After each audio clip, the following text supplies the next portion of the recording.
యోహాను రాసిన ప్రకటన గ్రంథము మొదటి అధ్యాయము.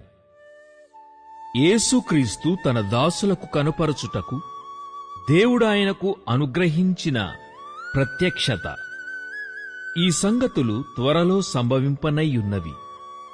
ఆయన తన దూత ద్వారా వర్తమానము పంపి తన దాసుడైన యోహానుకు వాటిని సూచించెను. అతడు దేవుని వాక్యమును గూర్చియు యేసుక్రీస్తు సాక్ష్యమును గూర్చియు తాను చూచినంత మట్టుకు సాక్ష్యమిచ్చెను. సమయము సమీపించినది గనుక ఈ ప్రవచన వాక్యములు చదువువాడును వాటిని విని ఇందులో రాయబడిన సంగతులను గైకొనువారును ధన్యులు. యోహాను ఆసియాలో ఉన్న 7 సంఘములకు శుభమని చెప్పి రాయునది. వర్తమాన భూత భవిష్యత్ కాలములలో ఉన్న వాని నుండియు ఆయన సింహాసనము ఎదుటనున్న 7 ఆత్మల నుండియు నమ్మకమైన సాక్షియు మృతులలో నుండి ఆది సంభూతుడుగా లేచినవాడును భూపతులకు అధిపతియునైన యేసుక్రీస్తు నుండియు కృపా సమాధానములు మీకు కలుగునుగాక. మనలను ప్రేమించుచు తన రక్తము వలన మన పాపముల నుండి మనలను విడిపించిన వానికి మహిమయు ప్రభావమును యుగయుగములు కలుగునుగాక. ఆమేన్. ఆయన మనలను తన తండ్రియగు దేవునికి ఒక రాజ్యముగాను యాజకులనుగాను చేసెను. ఇదిగో ఆయన మేఘారూఢుడై వచ్చుచున్నాడు. ప్రతి నేత్రము ఆయనను చూచును. ఆయనను పొడిచిన వారును చూచెదరు. భూజనులందరూ ఆయనను చూచి రొమ్ము కొట్టుకొందురు. అవును, ఆమేన్.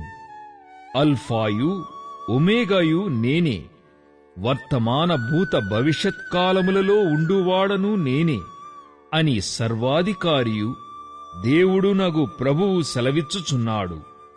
మీ సహోదరుడును యేసును బట్టి కలుగు శ్రమలోను రాజ్యములోను సహనములోను పాలివాడనూనైనా యోహానను నేను దేవుని వాక్యము నిమిత్తమును యేసును గూర్చిన సాక్ష్యము నిమిత్తమును పత్మాసు ద్వీపమున పరవాసినైతిని.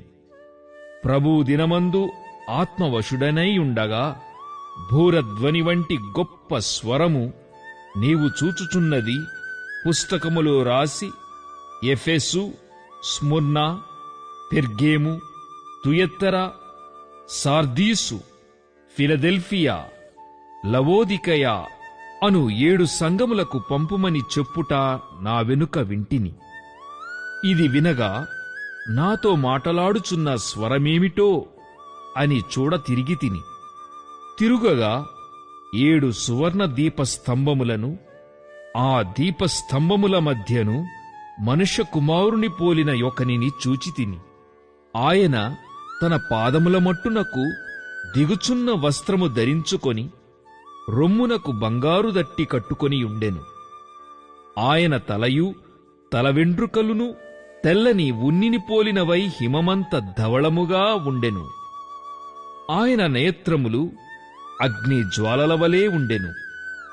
ఆయన పాదములు కొలిమిలో పుటము వేయబడి మెరయుచున్న అపరంజితో సమానమై ఉండెను. ఆయన కంఠస్వరము విస్తార జలప్రవాహముల ధ్వనివలే ఉండెను. ఆయన తన కుడిచేత 7 నక్షత్రములు పట్టుకొని ఉండెను. ఆయన నోట నుండి 2 అంచులు గల వాడియైన ఖడ్గమొకటి బయలువెడలుచుండెను. ఆయన ముఖము మహా తేజస్సుతో ప్రకాశించుచున్న సూర్యునివలే ఉండెను. నేనాయనను చూడగానే చచ్చిన వానివలే ఆయన పాదముల యొద్ద పడితిని.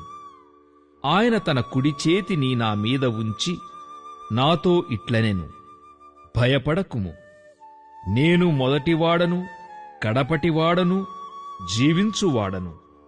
మృతుడనైతిని గాని ఇదిగో యుగయుగములు సజీవుడనై ఉన్నాను. మరియు మరణము యొక్కయు పాతాళలోకము యొక్కయు తాళపు చెవులు నా స్వాధీనములో ఉన్నవి. కాగా నీవు చూచిన వాటిని ఉన్నవాటిని వీటి వెంట కలుగబోవు వాటిని అనగా నా కుడి చేతిలో నీవు చూచిన 7 నక్షత్రములను గూర్చిన మర్మమును ఆ 7 సువర్ణ దీపస్తంభముల సంగతియు రాయుము. ఆ 7 నక్షత్రములు 7 సంఘములకు దూతలు, ఆ 7 దీపస్తంభములు 7 సంఘములు.